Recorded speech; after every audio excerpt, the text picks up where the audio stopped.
I'd like to know what you're going to do when you retire from boxing. Well, when I retire from boxing, I really don't know. I want to say something right here. This might make you all think. So, life is real short. So you add up all your traveling, add up all your sleeping, add up all your school, add up all your entertainment, you've probably been half your life doing nothing. So what am I'm 35 years old. 30 more years, I'll be 65. We don't have no more influence. We can't do nothing much at 65. Your wife will tell you that. So what I'm saying, when you're 65, ain't too much more to do. So did you know I'll be 65 in 30 more years? In those 30 years, I have to sleep 9 years. I don't have 30 years of daylight.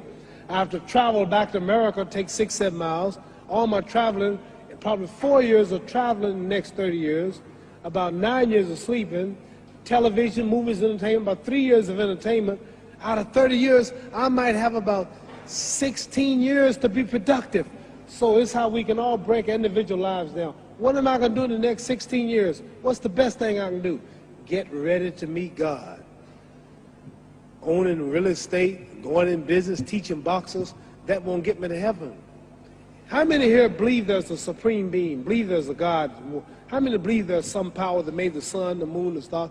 How many believe that this stuff didn't just come out here? Somebody wiser than us made it. How many believe there's a God? How many believe there's not a God? All right. Believe there's not a God. All right. If I told you who don't believe in God, if I told you that this glass sprang into existence, this glass made itself, no man made this glass, would you believe it? Would you believe I just told you this thing made itself? No. No. Well, I tell you, you wouldn't believe it, right? No, somebody's doubting it, yeah, so I'm giving you the answer. That's she wouldn't believe it. If I told her this television station popped into existence, it just, no man made it, you said Muhammad Ali's crazy. All right. Well, if this glass can't make itself, if I told you those clothes you have on wove themselves, nobody created them, those clothes made themselves, you wouldn't believe it. But if your clothes didn't make itself, if that glass couldn't make itself, if this building didn't make itself, then how did the moon get out there? How did the stars and Jupiter, Neptune and Mars and the sun, how did nature, how did all this come here if didn't know why is something planning to make it? So what I'm saying is, I believe that we're going to be judged. Should a man like Hitler kill all the Jews and get away with it? Somebody should punish him. Maybe he get it, don't get it now, he get it when he died. In hell for eternity. So what I'm going to do when I get out of boxing is to get myself ready to meet God, because my plane might blow up. Don't planes blow up in this country sometime and crash? Don't people die every day? Not every day. It's a scary thing to think that I'm going to hell to burn eternally forever.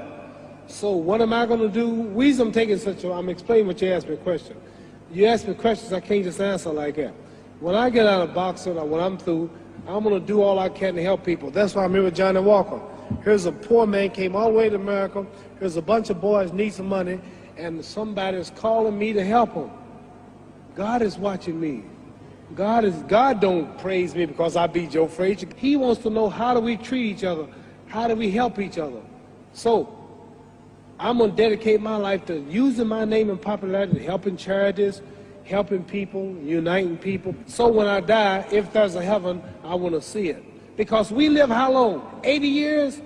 The odds are everybody in this room, some of you are going to be dead 20 years from now, some of you are going to be dead 50 years from now, some are going to be dead 30, and some are going to be dead 60, 70 years from now.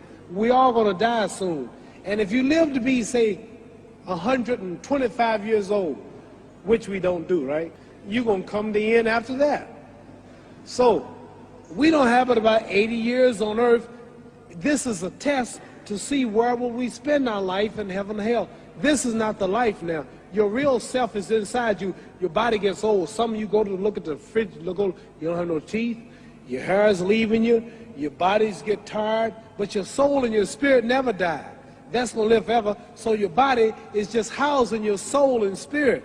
So God is testing us on how we treat each other, how we live, to see where our real home be in heaven. So this physical stuff don't last for so long. So my car, this building is going to be here when the man who built it dead. There have been many kings and queens of England. They're all dead. After this one is gone, another one will come. So we don't stay here. We're just trustees. We don't own nothing. Even your children are not yours. If you think I'm lying, your wife is not yours. You die and come back a year later and go slip in your bedroom and see if your wife is by herself. See, you don't own your wife. You don't own your children. You don't own your family. So what am I saying? The most important thing about life is what's going to happen when you die. Are you going to go to heaven or hell? And that's eternity. How long is eternity? Let's imagine. Take the Sahara Desert. There's a lot of sand on the Sahara Desert, right?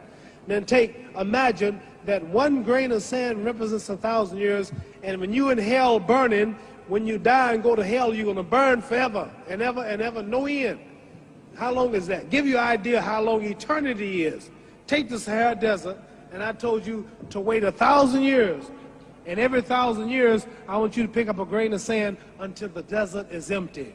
Okay, wait 1,000 years, pick up the first grain. Wait another 1,000 years before you get the next grain. Keep that up until there's no more sand in the desert. Whew. You know how long America's not but 200 years old. We got 800 more years to go before 1,000. So it just scares me to think that I'm going to die one day and go to hell. I'm on an airplane that might blow up. I'm always traveling. And to go to hell and God is going to judge my soul. The police, I might kill people. I might rob people. The authorities might not catch me. The FBI, Scotland Yard might not catch me. But when I die, somebody's watching me and keeping count. And I can't get away. And I'm going to burn forever and ever and ever. I'll go to heaven. So what am I going to do when I'm through fighting? I only have 16 years to be productive. Get myself ready to meet God and go to the best place. Don't that make sense? Thank you.